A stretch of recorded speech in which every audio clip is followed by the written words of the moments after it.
A very good evening and a warm welcome to all the crypto buddies. I would like to welcome you all to the land of Cryptoverse. I'm Rekha Khan, your host for the webinar, and we have with us today Mr. Saurabh Gupta, expert on real money gaming platform, joining us for the event today. Today, we are going to be talking about Metaverse and gaming. On joining, you would notice that you are all in mute. If you have any questions throughout the webinar, please write them on the chat section. At the end of the webinar, we would be holding a Q&A session where all the queries of the participants would be answered by the speaker. From the creator of Odin, MCX, IEX, here is yet another credible and exchange-neutral platform a user can rely on while walking towards the path of crypto and blockchain understanding. Starting from education to knowledge to all the latest news, all covered under one super app, CryptoWire. From a novice to a professional trader, every market participant can have a slice of information readily available on the touch of their fingers. Let me first walk you all through the world's first crypto university, Crypto TV, and CryptoWire services. We all know that crypto and blockchain ecosystem is emerging at an immense speed, and to keep a track of all the events, prices, and news looks to be difficult. So what if we have an app like our buddy who works with us, thinks like us, and responds to what we expect? Yes, you heard me right. Your own global crypto super app, CryptoWire. Let me take you through the app briefly. Here is a global crypto super app, CryptoWire. Let's start with the homepage of the app, which covers all the three pillars: Crypto University, Crypto TV, and CryptoWire services. Under the CryptoWire services, we have rolled out India's first global index of crypto, IC15, yet another feather in CryptoWire's hat. It tracks the performance of the top 15 cryptocurrencies on real-time basis and gives us their performances of top 15 cryptocurrencies globally based on market capitalization. Crypto enthusiasts and crypto traders can take the informed decisions based on IC15. WireWatch. Under the WireWatch section, we can monitor the best exchange to buy the particular cryptocurrency and the best exchange to sell a particular cryptocurrency. In center of the screen, we can also monitor the arbitrage opportunity available between the two exchanges for the same cryptocurrencies. There are close to 350 plus cryptocurrencies listed on our platform, along with 70 plus crypto exchanges worldwide. Crypto TV is an exclusive 24/7 IPTV covering everything on crypto and blockchain ecosystem. It is currently available in 4 different languages: English, Hindi, Gujarati, and Marathi.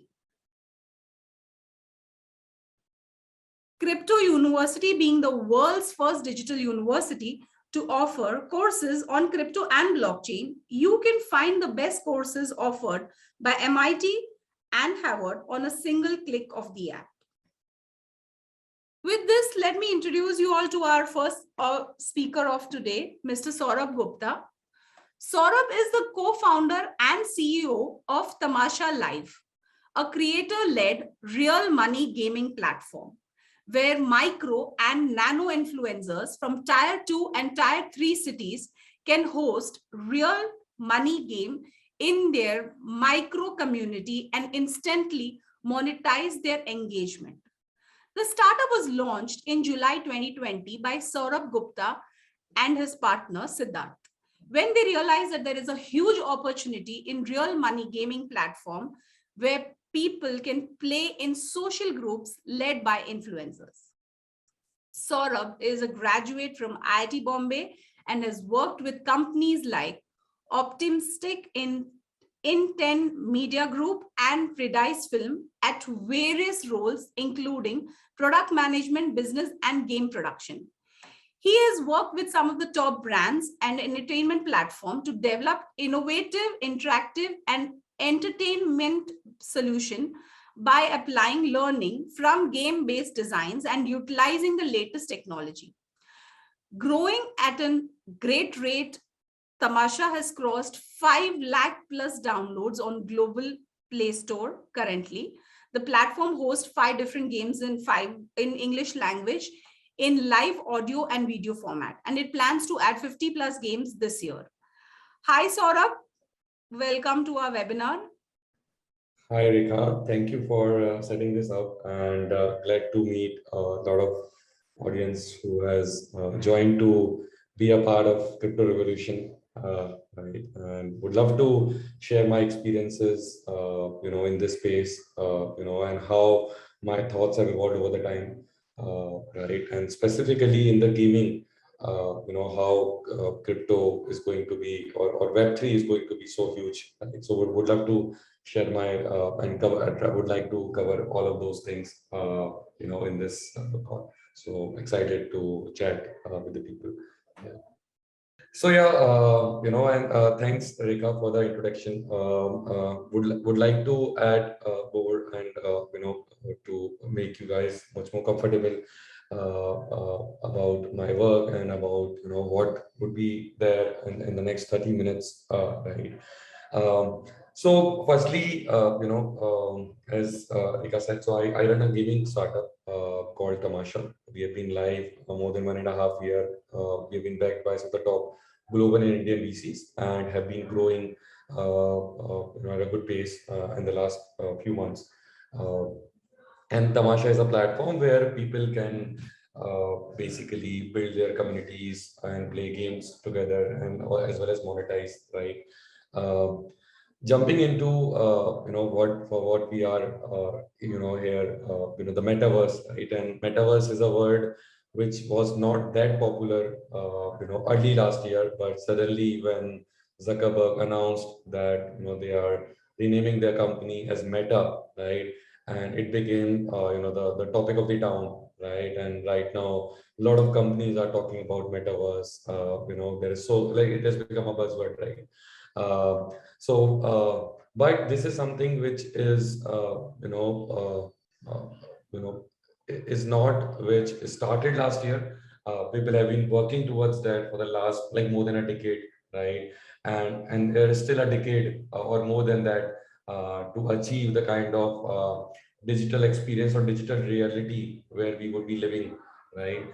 So what I'll do is I'll break down things into basically first I'll share what the thesis and the concept around metaverse is, and then we'll break down into various blocks and pieces, and take each and every piece one by one, and explain that how these pieces will accumulate together or work together to create the kind of reality where we would be heading to, where the humanity would head towards, right, in the coming years.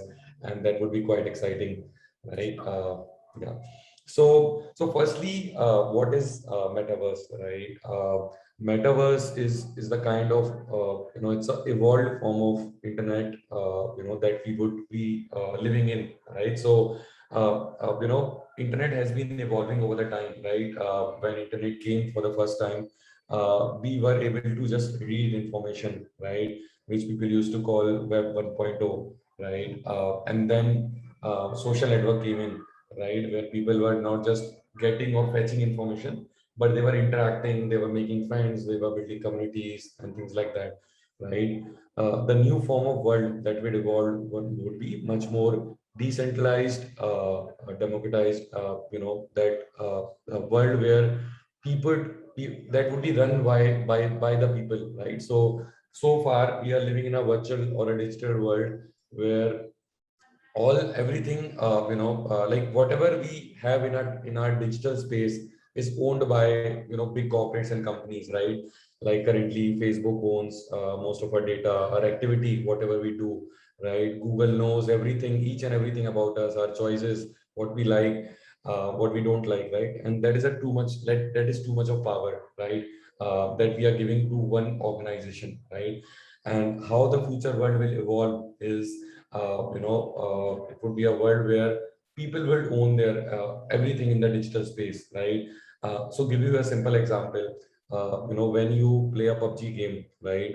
You buy a skin, you buy a gun, right? Everything in that economy is decided by the company which owns PUBG, right? Which is Krafton, right? So Krafton decide that 20 rupees or 30 rupees should be a price of this game, and this gun or this t-shirt should be this kind of price, and they take the entire profit out of the engagement, right? And let's say you have been playing PUBG for last 2 years, right? And suddenly government announced that hey, PUBG is banned in India or whatever, or let's say PUBG decides to shut them down. Whatever the virtual assets that you have built become zero, right? So let's say you have put in, like, let's say 5 years of your hard work playing PUBG, building or growing in the virtual environment, right? But that virtual environment which you have grown is of no value, right? So that is one piece around metaverse, that the future of digital space would be where you own everything and you can exchange it, the value which you have created over the years in the digital space.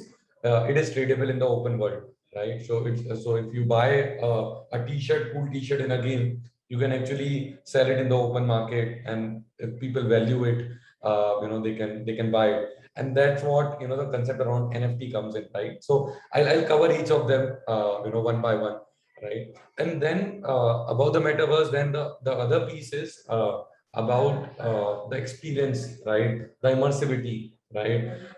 So the evolved form of internet would be something where you will actually not realize that is it a real world, or so there won't be a very thin line between a difference between what you experience in the real world and what you experience in the virtual world, right?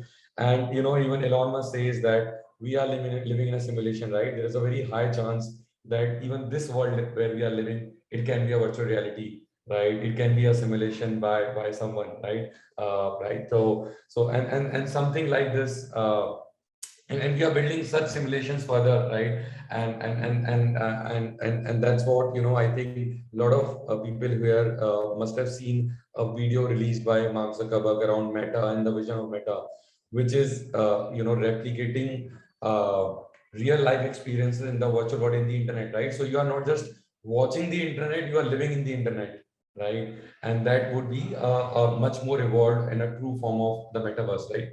Uh, and a lot of people and companies have been working, towards, creating that kind of evolved form of internet. And Meta is one of them. Like Facebook is one of them.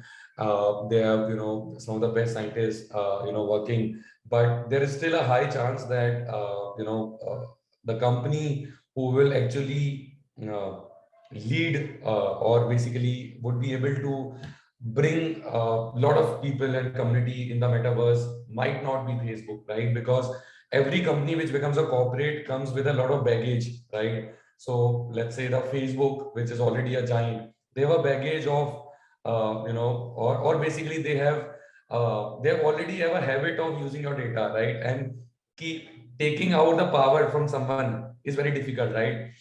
So there is a huge possibility that someone sitting in this crowd can be the next Zuckerberg, or can be the next person who would build the future of metaverse, and he would be okay to let go the power, to give the power in the hands of people. But it would be very, very difficult for a company like Facebook or Meta to basically give the access of all the data which they have and all the power that they have, through which they are making a lot of money, in the hands of people, right? So it's not like that everything is defined, or or decided that who is going to build the future of internet, right? There's still a lot of scope for all of us, right, to build the future of internet, right?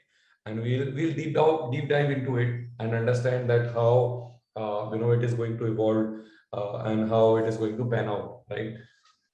And the starting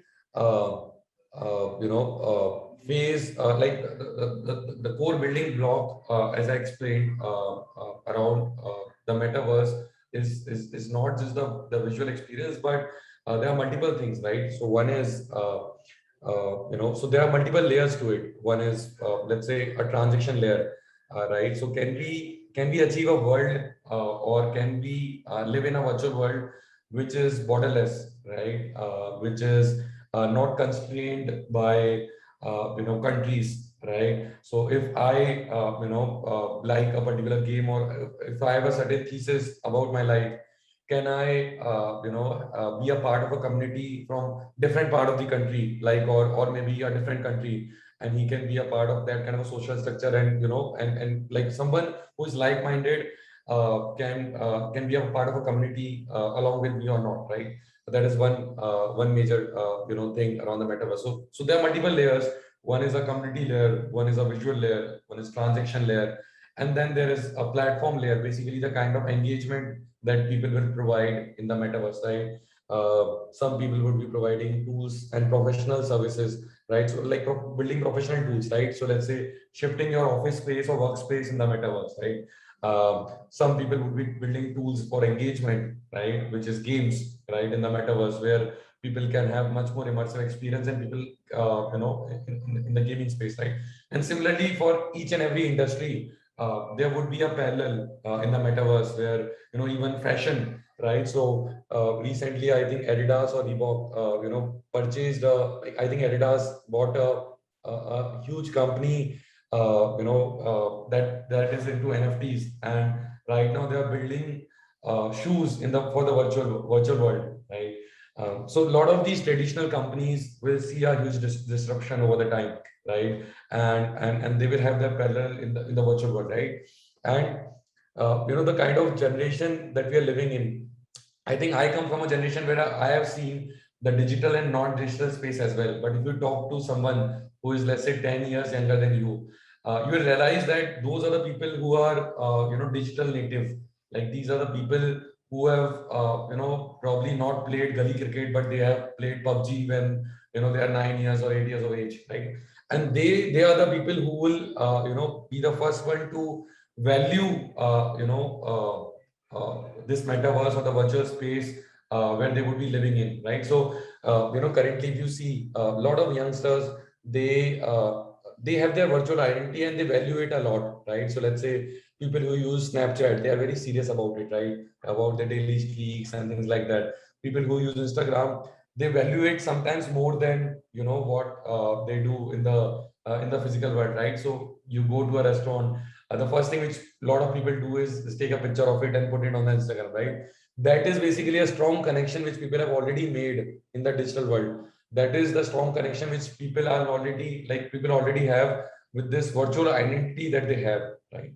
So we'll talk about each and everything. I don't have a detailed deck or something for this session, but I'll definitely share about what we are building, what my thoughts around the metaverse, and about each and every block and pieces that would eventually help in building the metaverse, right?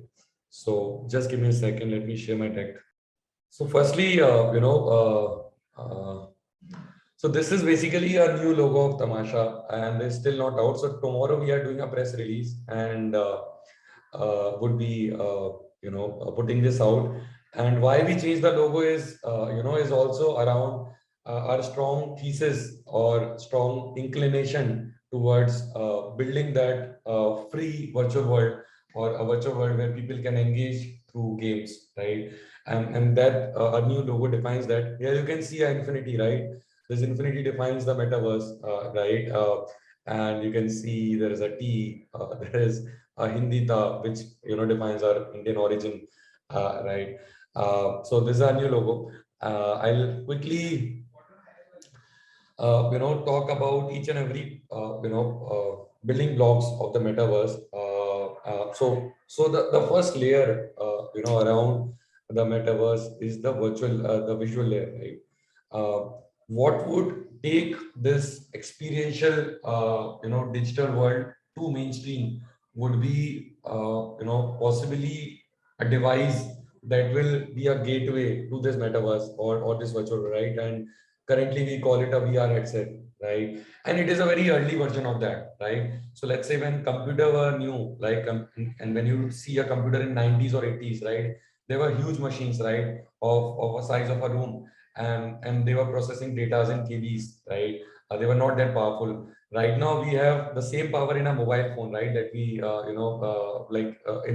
a typical mobile phone, there is 6 GB of RAM, and the PC which I bought for the first time, it had I think 128 KB of RAM, right? Not even MBs, right? So that is how like the next last 20 years have evolved in the computing space.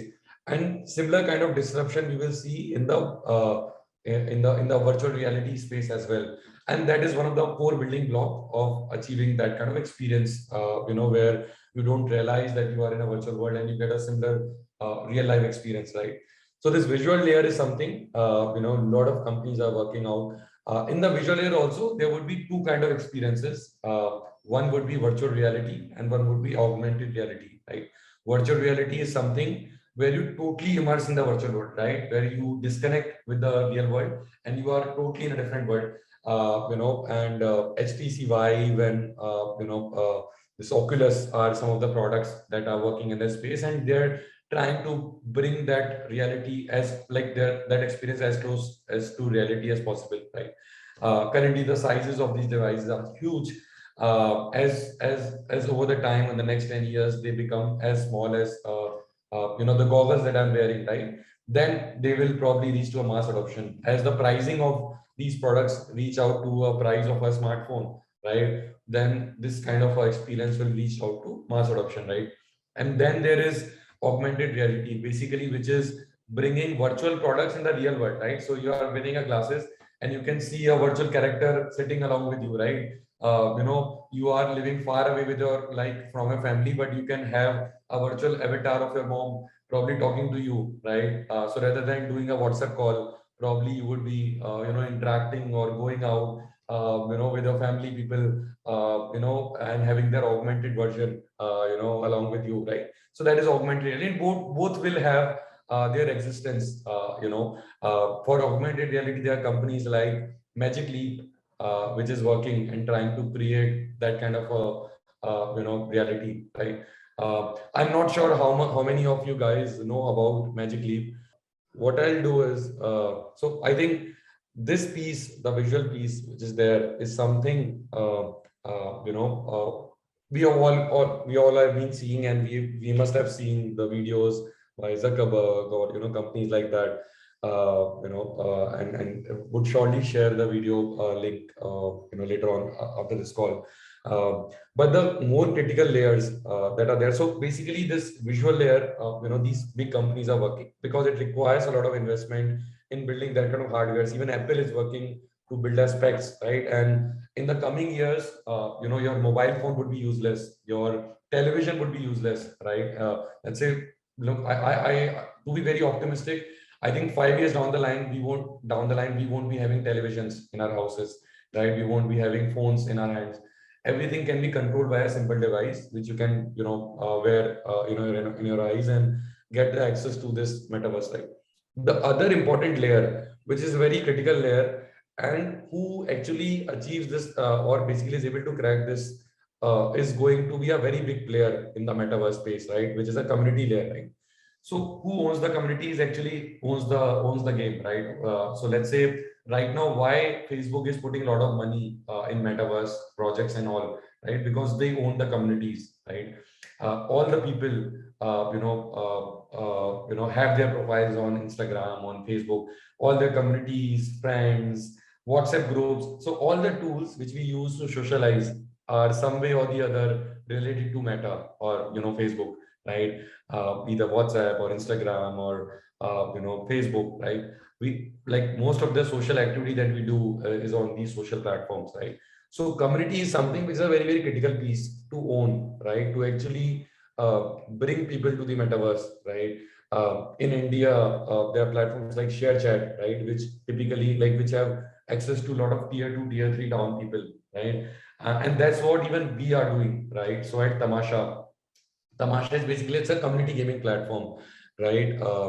And we believe that the future of social interaction would be gaming, right? So for the last few years, gaming was restricted to very few people. Like very few people used to have consoles, used to play FIFA and things like that, right? But right now, almost everyone, is associated with games some way or the other, right? So if we don't play PUBG, probably we might be playing Ludo or a Candy Crush game, right? There is some kind of a game that we all play. and eventually this game would become a way to interact or spend your time in a much more interesting way. Like for me, PUBG is not a game, right? PUBG is also a social network, right? But a much more immersive and better form of social network, right? Because on PUBG, when you go, you can actually hang out with people. You can do missions together, right? I would say that PUBG is a better dating app than Tinder, right? Because on Tinder, you don't know that how the person is, right? You will just be able to see the profile. But on PUBG, right, you will actually get to know that how your partner actually behaves, in certain situations, right? So in that sense, gaming is much more evolved form of social network, right? Where people would use games to interact. So currently, if you go on Instagram live, you can't do much. The influencer is just sitting on a live video and you just interact, right? What we are doing, we are making that community engagement much more fun, right? By introducing games. So if you are sitting with an influencer, you can play a Tambola or a Ludo, or probably a Chidiya or game, right? So there are those kind of fun games which people can play together in those communities, right? So people are, trying different ways, that how they can own communities, right? Because where the communities will go, eventually they will have much more strength to build, a true metaverse experience for the people, right? So this is the community layer where a lot of products are working, and they're trying that they should own the community, they should own, they should have a lot of communities with them, right? The only difference is that the kind of communities that we are trying to build is much more democratized and trying to give power to the community people, right? Rather than we, owning the power, around a platform, right? So this is something which I'll show you eventually, that how, we are shifting from a community-driven platform to a community-owned platform. That whatever, is there, on the social network, on the gaming platform, is owned, truly owned by the people, right? So that is that. The transaction layer is something which I already explained. So transaction layer is something where people can transact with anyone globally, right? Without a need of any like without any basically limitations of countries, governments, communities, and things like that. Right? So that is where Bitcoin and other platforms, those kind of platforms comes in, right? And then there is a platform layer. Then platform layer is something, the kind of services that people will build for this decentralized world, for this metaverse, right? So someone would be, as I said, would be building a tool to for people to like someone would be building a tool that would allow you to shift your office in the metaverse. Someone would be building tools to shift your gaming or entertainment space in the metaverse. Someone would be trying to create a tool that would allow make your family interaction much more easier. Like recently we have read news that people are even doing trying doing marriages in the metaverse, right? So eventually there would be different kind of platforms. You can do events, you can do ceremonies, award functions, everything in the virtual space, right? So people would be building those platform layer, right? And this platform layer, blockchain or crypto is something that would power this. So currently, let's say Ethereum is one of the platform, right? Solana is one of the platform. Avalanche and these kind of platforms are basically like the operating system over which people will build interesting products and applications that would allow people to use or basically stay in these virtual world in a much more decentralized and democratized way, right? So Ethereum has actually built a OS over which a lot of applications are being created by different people, right?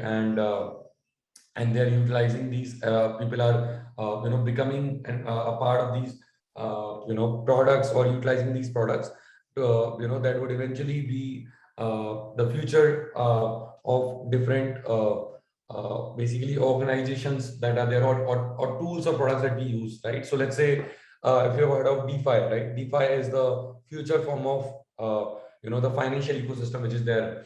So the current financial ecosystem, which is much more centralized, which is very inflationary, which is very much slow and broken, right? DeFi is something which is working towards creating much more, faster, transparent, borderless kind of an ecosystem around the financial institutes, right? And similarly, a lot of other institutes will get disrupted, right? One other example that I can give is, let's say, real estate, right? Currently, if you buy a real estate or a house, right, it is so much tedious, right? Firstly, you have to, do a lot of paperwork, right? Then you have to give some stamp fee to, to the government, right? And then, so it typically takes, like around 3 months when you actually want to buy a, property, right? You actually transfer that ownership to someone, and then every year you pay property tax and things like that, right? So there's so much of process that is involved just to transfer a property from one person to another, right? NFT actually solves it in a very interesting way. So let's say you map your property with an NFT, right, which is in your mobile phone, right? And purchasing and buying can become so easy of a property that, let's say, someone transfer you 1 crore rupees, and you just transfer that NFT to that person, and that NFT basically is attached with the property which you own, right? So in just 2 minutes, or not even 2 minutes, in just 5 seconds, you can just transfer the ownership of a property from one person to another and do the transaction seamlessly, right? And that is another industry, right? Real estate, which can get disrupted, by Web3, right? And similarly, like there won't be any industry left, to get disrupted with this new world that we are heading towards, right? Right. So yeah, so that's how different interesting products and solution would be built, around it.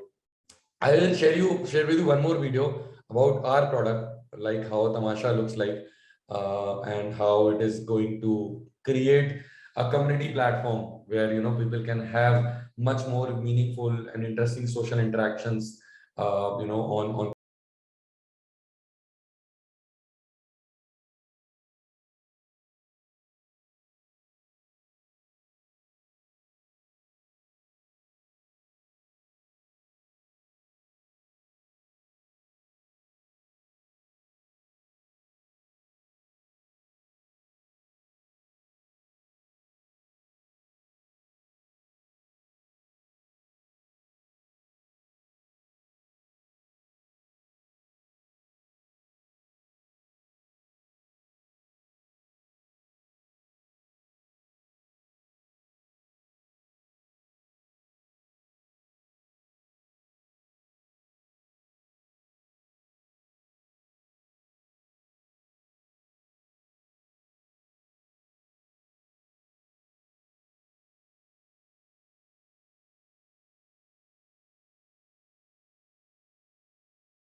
So this is the community layer that I was talking about, that we have built, where people can create their clubs, play games, do virtual gifting, interact with each other, a combination of clubhouse and gaming, right? So imagine if you can play games, your favorite games in a clubhouse app, right? So this is something which is, about Tamasha. And the next piece, which is, around the Web3. is that we are building inside Tamasha is the first social gaming token that would allow people to own the platform, right? To own the value that they are creating within the platform, right? So this is called as TOS token, right? So TOS token is the in-game cryptocurrency of this platform, and TOS would allow people to play, anywhere in the world with anyone seamlessly with whatever the kind of pot size they want to create in a one particular game, right? So let's say in India currently, if you pay with cash, right, there are limitations, playing above 10,000 rupees, right? But crypto brings much more freedom, right? Crypto also allows you to create much more interesting tools, right? So let's say if there's a really good PUBG player or a poker player, right, and if you want to contribute towards his, let's say tournament which he's participating, right? So people can contribute, to his entry fee in a toss token, and then eventually when that player wins the game, right, you get a part of a winning, right? These kind of interesting model which are not possible in cash can be built in the in the crypto space. So we are building this token and also a lot of interesting tools around gaming. Right, we are looking to provide to give ownership to the communities as well. So let's say if you have a club, right, club on Tamasha, right, how can we transfer, how can we make it, a much more democratized organization, right, where people can take decisions based on how many tokens people own, right? The more people contribute in a particular community, the more tokens they get, so that the power in the club keeps on increasing, right? So how can we create those communities and club much more transparent and democratized, right? So based on whoever is contributing in growing a club has more power in the club, right? So those all things can be achieved, through Web3, where a lot of corruptions that happens in a real organization, right, can be cut off, and everything was on smart contract, right? So those are the things we would be bringing, through this Web3 layer, right? And that is how we would be moving over the time, right? So there is Tamasha and there is a toss token. Currently we have clubs, we are just in India, we have partnership with game developers, creators can earn just in cash and they can do virtual gifting. Over the time, as we grow as a community owned platform, there would be DAOs, basically decentralized autonomous organization that would be, or basically these clubs would be much more decentralized, right? There would be user developed games, so any user can create games, on the ecosystem, and they can publish in Tamasha, and people can start playing that, right? There would be interoperable NFTs. So basically, whatever virtual value that you create in one game, let's say you create,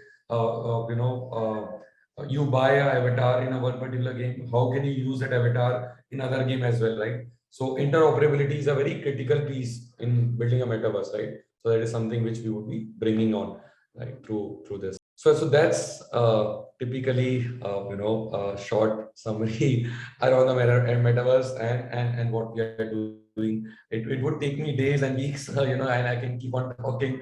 But yeah, like I would like to stop here and take questions from the audience, as well as the host, if there is something which you would like me to answer.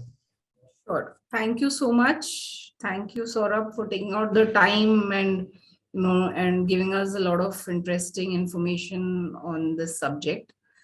We would also, like to thank the audience who have shown interest in learning and making informed decisions. Now, I would like to I like Saurabh to address a few questions that we've gotten from the audience. So the first question is, what kind of opportunities you think Metaverse can bring for streamers and gamers in India? Okay. So I think that's a very interesting question. So any industry that is in a very beginning phase of disruption, right? There are a lot of opportunities for people. So let's say when the internet boom started, right? A lot of people who were working as electrician, in different fields, they were actually hopping into this. And right now, like a lot of them are multimillionaires, right? When internet revolution started in India, right? A lot of people who started simple websites, let's say shadi.com, book my show, a ticket booking platform, like simple ideas actually became so big, right? Because they were in a very early stage. They actually got into this industry in a very inception or an early stage of these industries where they were beginning, right? And we are in a similar stage in the Web3 space, in the Metaverse space, or in the gaming space, right? So gaming is also in a very infant stage in India, right? Uh, like few years back, people were not earning money, from gaming. Right now, in the last 2 3 years, if you see some of the fastest growing companies in India has been gaming companies. You talk about Dream 11, MPL became one of the fastest unicorn in India, right? And is opening up a lot of opportunities for developers, gamers, streamers, right? Even on Tamasha, there are thousands of creators from small towns, right, who are running the communities around Ludo, around Tambola, and they're earning money through them, right? So they basically bring in the people play games, and whatever the money which people put in, they get a commission out of it. So this is how, like, I can share with you some of the examples. So let's say Poonam ji, who is one of our hosts, she is a housewife from a very small town in tier 3 part of the country. Currently she is hosting, she has built her own community around Tambola, and she is hosting games and has got a good audience. Right now she is running her basic household and everything, just monetizing from through engaging people through games, right? And so she might be earning like a few thousand rupees, but there are so many people who are even earning in crores, right? In like there are a lot of gamers who are going out for global tournaments. There are people who are not just playing but also teaching other people how to play through their YouTube channels and all, and they're earning decently, right? So we are in a very early stage, and there are a lot of opportunities for people to monetize. Initial few years, I think earning won't be that high, comparing to your existing job, but if you stay in the game, you can be ahead in the game in the coming years, right? Yeah, right. I think in continuation to the same question, there is one more question which has come up. Can gaming or the fantasy gaming be a sustainable career? And if yes, how? Right. Gaming would definitely be a sustainable career because gaming is something that would be in the coming years would be much bigger than the Bollywood industry, the radio industry, the television industry combined, right? And that is not just which I am saying, that is the stats, right? If you see in the next 8 to 10 years, gaming, the size of the gaming industry would be much larger than all of these entertainment industries combined. So over the time, as people start, like, as the digital natives or the people who are born in the last 10 years, as they grow up, right, they will start spending more and more money in the gaming industry, right? They will start purchasing, rather than buying a Ferrari, they would be probably buying a virtual goods in a PUBG game, or maybe, NFTs like Bored Ape Yacht, right? So because they would be much more attached or aligned with that virtual space, right? So there is definitely a sustainable career. Right.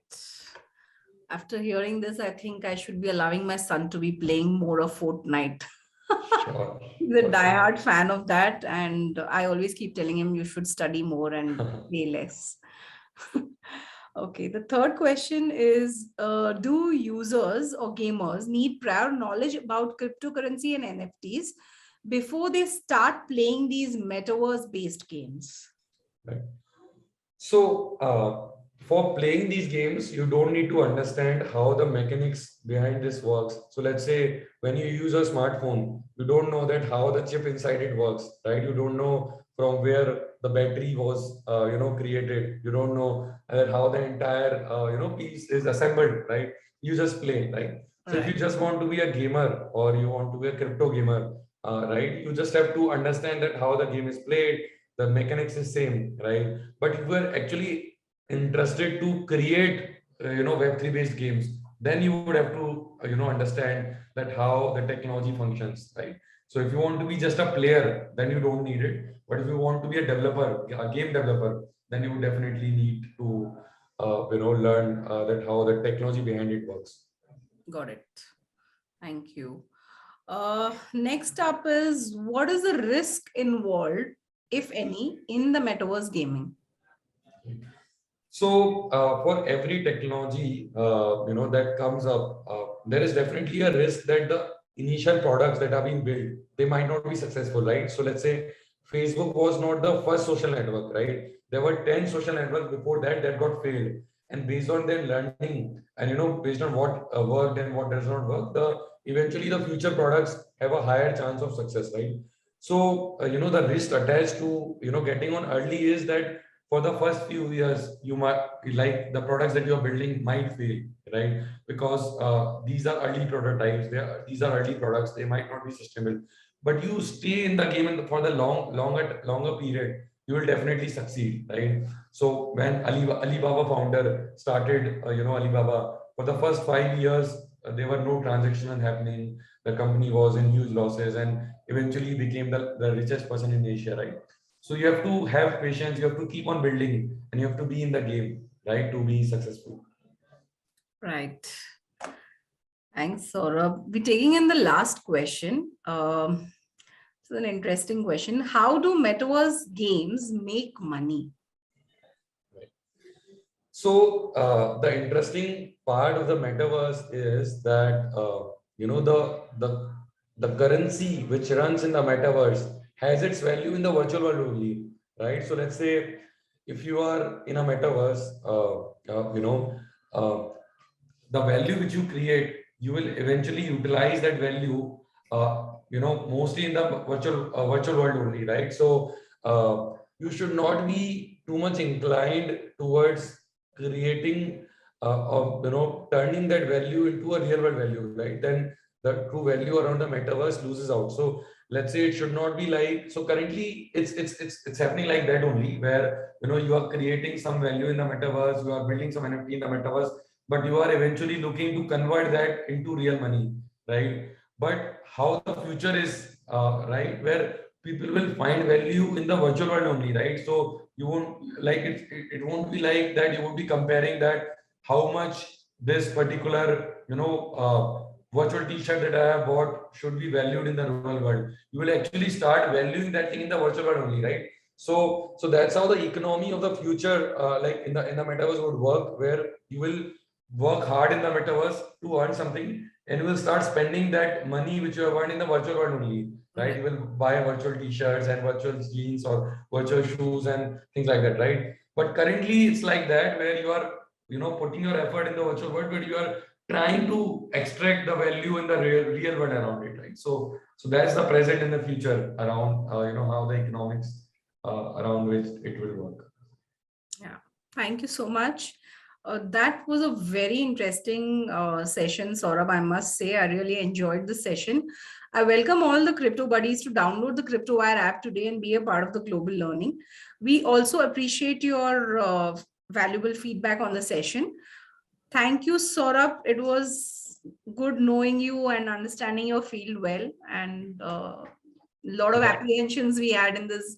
Being a mother, I had a lot of doubts in terms of gaming and does that have a future? No, yes, no. So I think quite a bit of that has got cleared today. We'll connect with you offline to know more about it. Sure. And thank you very much for Much hosting such time. a lovely session. And thanks, CryptoWire, for arranging these kind of sessions for the community, right? So that's really a great initiative. Thank you so much. Thanks, Saurabh. Thanks to all of you all for being patiently listening and getting inquiries. And yeah, thank you. Okay. Thanks, Saurabh. Bye bye. Bye.